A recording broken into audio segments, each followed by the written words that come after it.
have my first stock sale purchase, and I represent the seller, got a great buyer. I'm feeling like I'm losing control, and I think it's probably just me because they're, rehashing how they want to handle conflicts, etc. So I'm really not. It just feels that way. But what I want to know, is there anything that I need to be aware of to look out for generally? Yeah, I mean, under the the Brokers Act, Broker Clarification Act, or Broker Simplification Act, that's what it was. Under the Broker Simplification Act, it cleared the way for us as brokers to do stock sales from a federal standpoint. However, it does not supersede state law. So you need to check your state law and make sure you can do securities transactions, because a stock sale is considered a securities transaction. And And where in the state would I look for that? I'd call an attorney in your state. Okay. I just call, you probably know some attorneys that Yeah. are friendly attorneys with the Association of Business Brokers, and so, because you're in Georgia, right?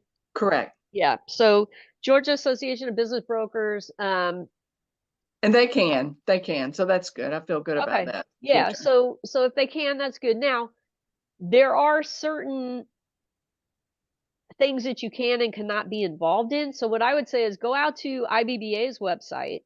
Mm-hmm. There is a presentation that they had on the Broker Simplification Act, and it had a bunch of slides and everything else. And so I would download that and just go through it and make sure that, because it's got a list of permitted transactions and things that are not permitted, or actually even better, go out to Beef site, BIEF.org, because those are the guys, all the attorneys that were lobbying for this for the last 20 years to help us out.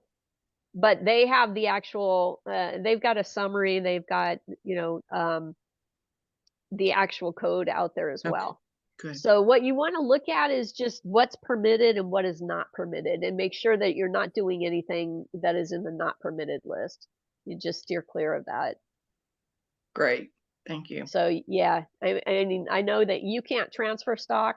The attorneys have to do it. There's, just a lot of little rules, little guidelines like that.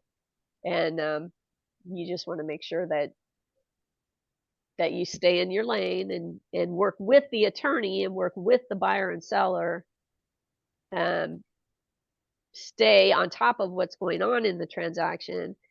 Understand that when you're doing a stock sale, one of the things that's very different is the buyer is buying the entire balance sheet, basically.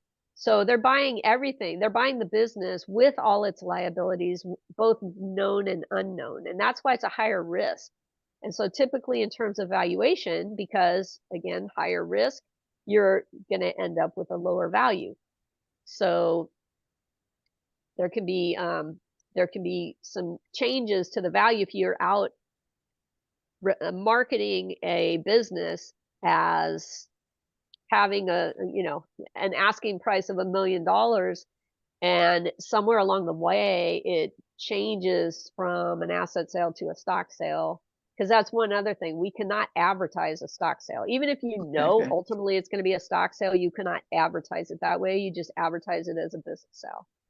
And so the buyer, though, is getting all the known and unknown liabilities. And there could be some pretty substantial unknown liabilities that crop up in the future, especially if they were playing games with the books and records. So Yeah. one thing that I found is if there's a corporation, whether it's S corp or C corp, and they say I want to sell the stock, and they tell me that up front, and I look at their financials and they've got 27 add backs. Like, I'm sorry, there's not a buyer on the planet that is going to buy this business. Particularly, well, I'll give you a good example. Manufacturing company, two partners, C corp, doing 5 million in revenue, 5.5 million in inventory. Wanted to sell the C corp, showing $70,000 annually in SDE on their tax returns. By the time we finished with all their add backs, it was about $1.2 million. So that is blatant tax fraud. Because, there's a lot of people that run stuff through the business that maybe is questionable and all that. But when you get that kind of a ratio where they're paying tax Okay. on $70,000 and you've got $1.2 million in there, that's just tax fraud. There's no buyer that's going to buy that business, buy that stock, I should say. They'll buy the business under an asset purchase agreement, maybe for the right price, but they're not going to touch that under a stock sale. Just risk is too high. Mm-hmm.